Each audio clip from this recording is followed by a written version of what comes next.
principalmente devido à sua complexidade. A escrita egípcia é notória graças ao seu complexo código de hieróglifos, um grupo enorme de sinais identificáveis usados na escrita. Havia hieróglifos para todos os tipos de coisas que os egípcios quisessem escrever.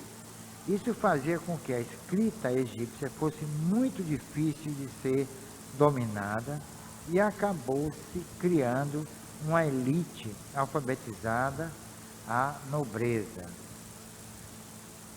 Os escribas, a nobreza do Antigo Egito foi a única classe que dominava o alfabeto, que acontece aqui no Brasil também. Toda a alta sociedade tinha postos de escriba nas áreas administrativas, militares e religiosas. Até mesmo nos postos mais elevados da administração do Egito, era necessária a alfabetização. Isso tornava toda a organização oficial do Antigo Egito baseada nos princípios da escrita, excluindo completamente dela todos aqueles que não podiam ler o complexo sistema gráfico dos egípcios. Isso, um autor fala sobre isso. Então, existia um sistema assim, linguístico, né? Existia uma linguística. Agora, uma coisa interessante era o poder da pessoa associar, né, a escrita ao símbolo. Aí é a grande dificuldade.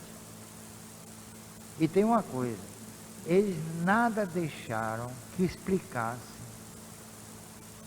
a sua escrita, né, aos seus símbolos. Tanto que foi uma dificuldade. E até hoje há escritos egípcios que não foram traduzidos. Champollion traduziu, né, a Pedra da Roseta, né? Era em hieróglifos e a escrita chamada demótica. Mas é uma coisa mais recente. A escrita antiga ainda está para ser decifrada. Por quê? Porque é uma coisa muito, vamos dizer, pessoal.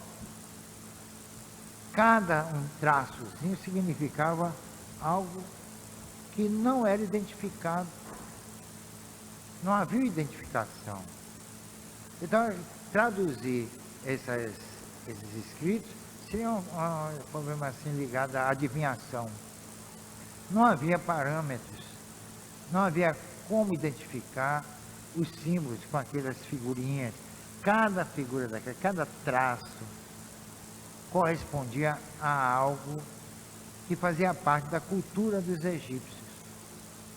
E aí a dificuldade da tradução, de verter para qualquer tipo de língua, que era eminentemente simbólica, não é?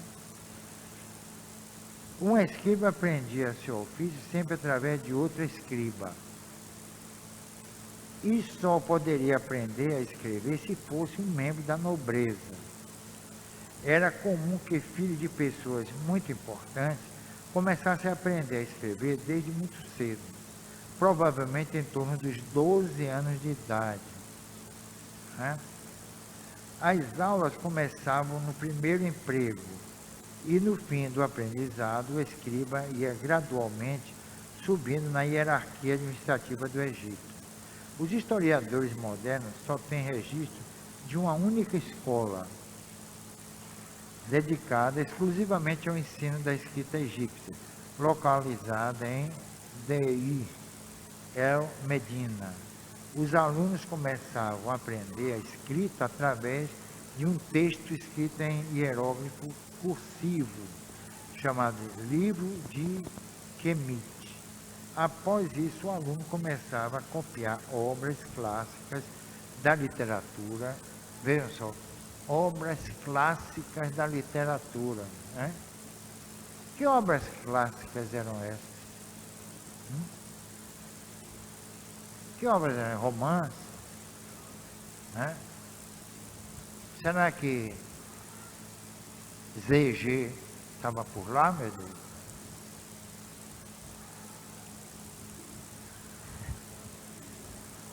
Caiu a ficha agora?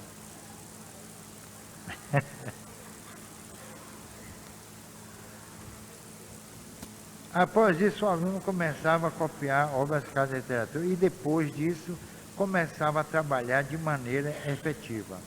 Há um número enorme de registros de cartas, composições satíricas e poemas que eram usados como exercícios diários aos alunos e após a morte eram colocados nos túmulos de seus proprietários.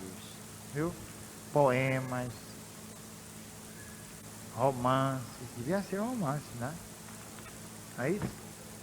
Vocês, uma obra interessante é A Voz do Antigo Egito. Foi traduzida do inglês para o português por, como é o nome dele? Também, não, o nome dele, eu não sei o nome, foi um dos grandes divulgadores do Esperanto aqui no Brasil. Eu não sei o nome dele. Valdomiro Lawrence. Então ele traduziu, e esse trabalho é fruto de uma comunicação dada a um professor da Universidade de Londres, né, sobre uma princesa egípcia que se comunicou com a médica chamada Rosemary em Londres. Então ela se comunica em Egito faraônico. Foi uma das mais importantes trabalhos de xenoglossia que já houve. Tanto que um erudito inglês da Universidade de Cambridge conversou, não acreditou, tanto que o professor Wood, como chama, submeteu a ele os escritos, e ele não acreditou. Então ele disse: eu quero conversar com o espírito. E era o espírito de uma princesa. Então ela conversa com ele. E ele aí faz reparos, 2 ou 3 reparos à conversa dela, a linguagem dela. E aí o professor leva a ela esses reparos. Ela aí chama o erudito e dá uma aula a ele, dizendo que aquela expressão foi mudada, foi modificada. No tempo dela, essas expressões estavam com outra feitura, outros caracteres, que não aqueles do passado. Então ela deu um show. Aí está a prova da imortalidade, da sobrevivência da alma. E vejam só, ela levou mais de quase 4.000 anos para se comunicar. É possível que tivesse outras reencarnações, mas não há registro, pelo menos no livro. Então ela preservou a escrita. Agora, uma coisa interessante, ela era uma escriba. Como ela aprendeu a ler? Será que ela era somente destinada aos homens? As mulheres também podiam aprender a escrever? Então são fatos que nós precisamos estudar, analisar. E esse professor pensou que estava abafando e terminou cedendo e dando uma palmatória. E acreditou que realmente estava diante dele um espírito. Então são esses fatos que comprovam a existência da alma, a preservação de seus caracteres morais, intelectuais, o seu conhecimento, a sua versatilidade e aí por diante. Como, por exemplo, na pintura mediúnica, Renoir, Toulouse-Lautrec, Manet, Monet. Repare que depois de mais de um século desencarnado, alguns desses artistas, eles preservam o mesmo estilo. Será que quando eles reencarnarem, eles vão perder isso? Vão preservar depois da outra desencarnação? É um assunto também para se discutir, para se debater. Então quer dizer que nós guardamos os conhecimentos do passado, mesmo tendo várias reencarnações. É um processo cumulativo, a gente vai acumulando esses conhecimentos e pode de per si serem enunciados ou desenvolvidos ou expostos através de um processo mediúnico. Aí olha, por exemplo, você vê que os espíritos de Allan Kardec, que alguns espíritos que ele evocou ou invocou, que chamou a si, já estavam reencarnados.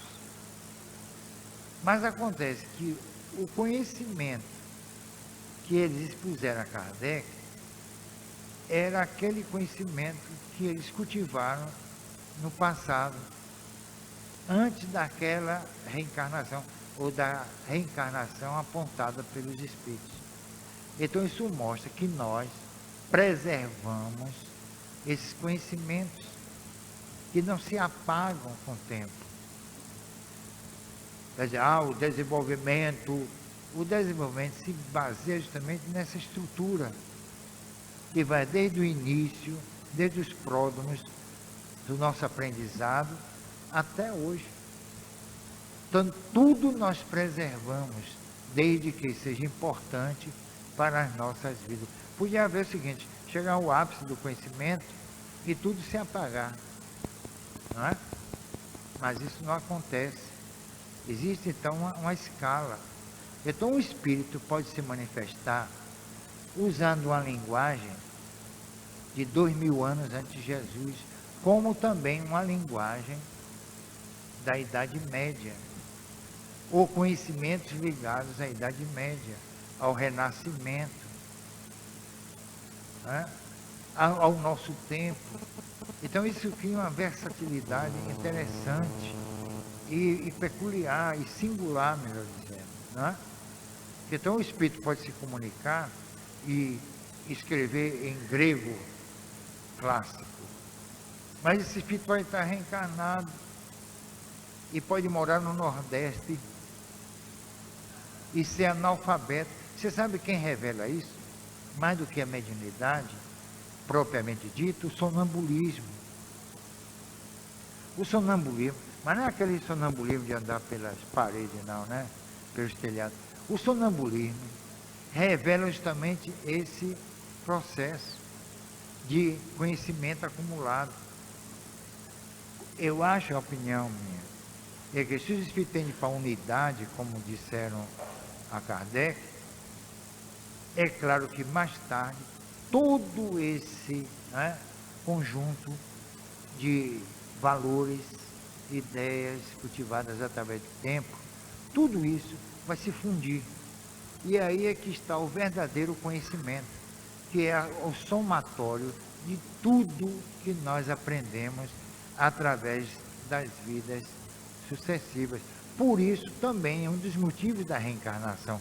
Não é só no conhecimento, no aspecto moral, ético, mas também no aspecto intelectual, epistemológico. Então a gente tem que analisar esses aspectos sob esses prismas. A gente não deve dizer assim, não, o que é o passado, não é não. Olha, gente, quando nós pensamos em algo passado, o que é que acontece? Nós tornamos o passado presente, não é? E veja uma coisa interessante, eu ontem observei um negócio comigo mesmo, né? Eu perco sempre meus óculos. Um dia ele estava aqui, parecendo os óculos da vovó. É um inferno, eu não sei onde boto os óculos, eu fico parecendo um doido dentro de casa. Aí, resultado, eu me lembrei de ter posto o óculos no quarto. Então, a imagem apareceu e me mostrou onde estavam os óculos. O que é isso? É memória? Olha, não tem quem define isso não adianta. Eu me lembrei de ter posto, então eu me vi pondo os óculos no lugar. E eu fui lá, estava ele. Esse quadro estava em mim. É aí que se chama de memória. Erradamente. Pai, quando a gente se lembra de uma coisa, a gente cria imagem. Ou melhor, a gente entra em contato com aquela imagem deixada no ato, através do ato praticado. Não é? Chama rememorar. O que é rememorar? Ou seja, recordar é viver, não é? Então a gente vive realmente em alguns momentos. Aí eu fiquei assim admirado com a coisa. Digo, agora eu já sei como encontrar meus óculos. Não é? Não é não? Agora eu já sei como eu vou encontrar meus óculos. E já tem alguém que já me ajuda a encontrar os óculos.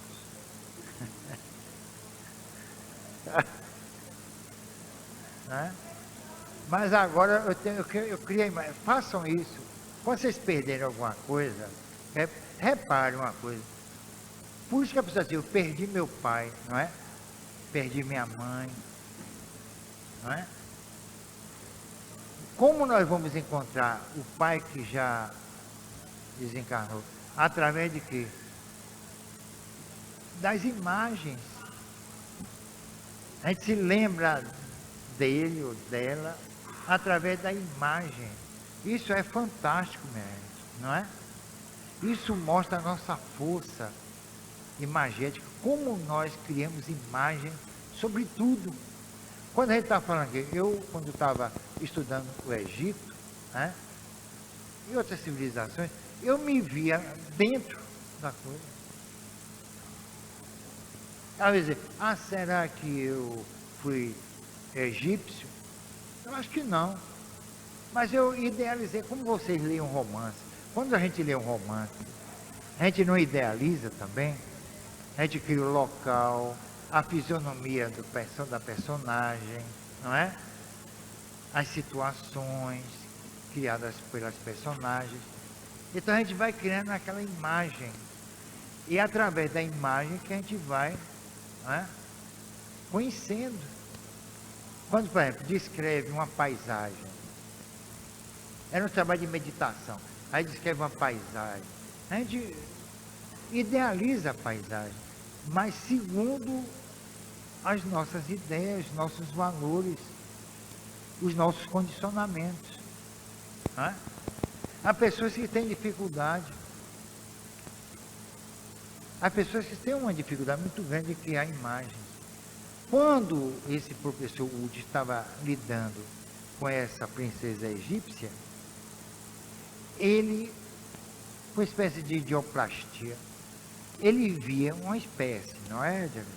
Ele via os locais onde que ela descrevia. Então ele criava imagens. Isso chama formas-pensamento, que a teosofia, Helena Blavatsky e Besant, né, definiram, chamada formas-pensamento. A base da telepatia é isso, é a criação de imagens, não é mais a transmissão de pensamento, é a criação de imagens. Nós criamos imagens o tempo todo. Outro dia eu estava telefonando para uma pessoa, né? Eu estava falando e via essa pessoa no telefone. Agora, tem uma coisa interessante. Quando a gente conhece o local, é fácil. Quando a gente não conhece, a gente imagina. Não é? Quantas vezes a gente cria uma imagem de uma pessoa pela voz?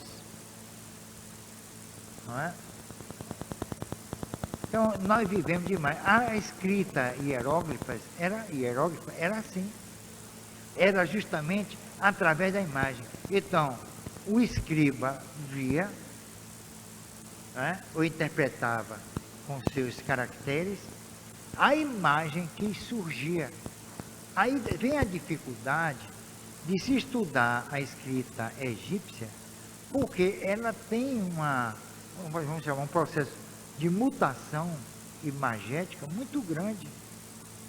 Não é, por exemplo, o português, todos nós escrevemos da mesma forma, é verdade? Né? Escrevemos da mesma forma. Aí vem o problema do estilo, aí é diferente. Eu estou falando nível de caracteres, não é? Lá no Egito era uma coisa assim singular, por isso a dificuldade de traduzir. Porque eles faziam o seguinte, criavam a imagem e criavam os caracteres ligados àquelas imagens que ele concebeu. Principalmente em nível espiritual e religioso. Agora, havia uma escrita, um tipo de escrita egípcia, que era baseada em quê? Naquilo que era visível, palpável. Por exemplo, a cadeira se escrevia daquela forma e todos escreviam da mesma forma. Mas quando entrava no terreno da elucubração, né, da imagem, da simbologia, aí a coisa se complicava. Parecia que havia duas escritas, mas só havia uma. Uma ligada aos aspectos materiais, objetivos, e a outra ligada aos aspectos assim, espirituais ou simbólicos, mais precisamente. Aí vem a dificuldade de se interpretar o pensamento do espírito, porque na verdade não era interpretar a escrita, era interpretar o pensamento de quem estava escrevendo. Isso se revela no nosso tempo, e há muito tempo, através do estilo, não é isso? Cada indivíduo, por exemplo, se me derem algo para interpretar, um quadro, aí eu interpreto por escrito. Se der a cada um de vocês o mesmo quadro, vocês vão ter uma visão específica, uma interpretação própria, não é isso? A linguagem é a mesma, mas as concepções, o estilo, a interpretação são diferentes. É isso que caracteriza o estilo. E é isso que a linguística também estuda e pesquisa. Não é? Então, a dificuldade de traduzir está aí. Está justamente nesse processo de que eu já falei. Mas, de qualquer maneira, isso mostra a versatilidade da escrita dos hieróglifos, né? Que é eminentemente simbólico e vai de acordo com a visão de cada escriba. Aí a diversidade, olha, até os estudiosos né, se confundem por causa disso. Então nós vamos ver agora aquele sujeito ali na posição de lótus, né? Na posição de lótus. Acima, eu não tenho estátua de sacerdote feitor principal.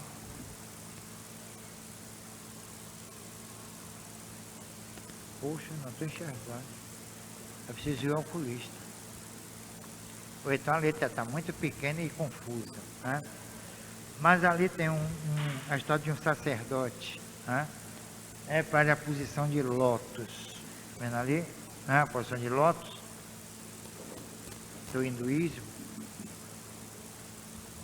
Bom, tipo e escrita. Existem vários tipos de escrita utilizada pelos egípcios, dentre as quais se destaca a escrita hieróglifa, a escrita hieróglifa cursiva, a escrita hierática. Era uma escrita cursiva, a escrita rápida, a escrita à mão, usada para fins cotidianos no Egito. Essa escrita durante o terceiro período intermediário foi usada em alguns monumentos e em Tebas durante os séculos IX e VII. Sofreu uma espécie de transformação, tornando-se o hierático anormal. O hierático pode ser transcrito para hieróglifos, mesmo não se conseguindo o mesmo.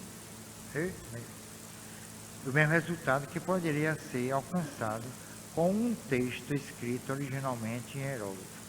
A escrita hierática foi usada até o fim do Antigo Egito em textos religiosos.